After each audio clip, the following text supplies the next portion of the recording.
पहाड़ की है जो मध्य प्रदेश और झारखंड से होते हुए, जिस नदी का नाम है करमनाशा, और ये आकर के बक्सर में विलुप्त हो जाती है गंगा जी में।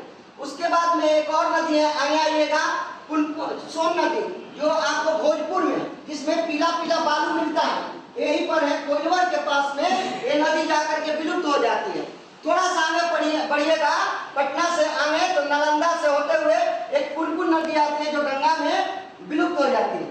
थोड़ा सा और आगे बढ़िएगा तो एक मुंगेर में नदी आती है जो बांका आकाशी के पहाड़ी इलाका झारखंड से आती है और भागलपुर के गंगा स्थान पर मिलती है, जिसका नाम है क्यूल नदी, जो कि आप लोग देखे होंगे। क्यूल नदी छोटी नदी है, पहाड़ी नदी। इस सब नदियों के इतने जाल से बिहार में बाढ़ आना एकदम तय है, इसीलिए बिहार में बाढ़ आती है। बिहार में बहुत सारी नदियां, ये तो आपकी नदियां यहाँ पर 27 नदियां हैं, छोटी छोटी। परवान नदी है, और परवान नदी का नाम सुना है जी? आपका कटिहार में, पूर्णिया में बगल में नदी है, वो भी पहाड़ी नदी है।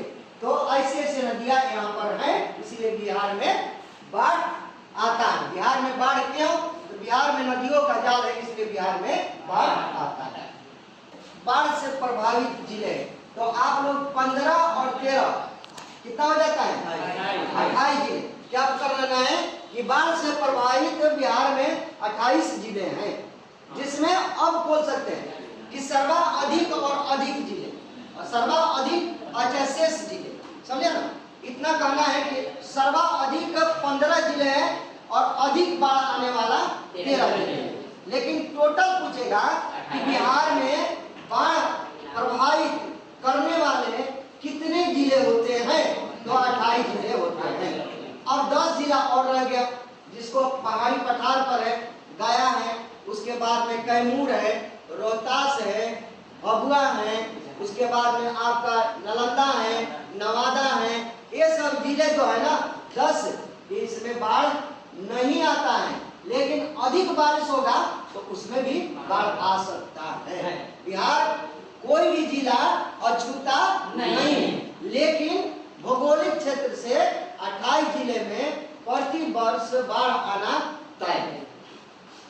अब एक चीज और आप लोग बताइएगा, एक चीज याद रखिएगा ना, तो हमको मन खुश हो जाएगा। फिर हम आगे सब्जेक्ट के, कौन नदी कहाँ पर मिलती है, सिर्फ इतना ही बतलाना है।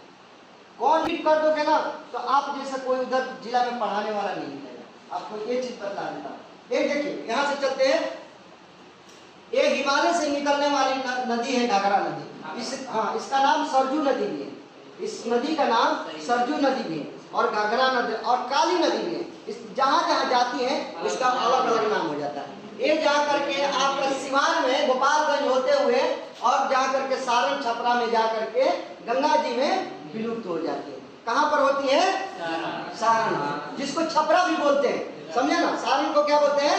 छपरा भी बोलते हैं। और चलते हैं, ये आपका नेपाल की नदी है, जो आपको नेपाल से होते हुए और मुजफ्फरपुर से होते हुए और वैशाली में जा करके आपको हाजीपुर में मिलती है।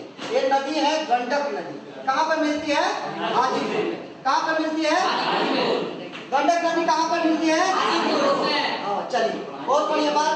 और चलते हैं, ये आपका बूढ़ी गंडक नदी जा करके गंगा में कहाँ मिलती है?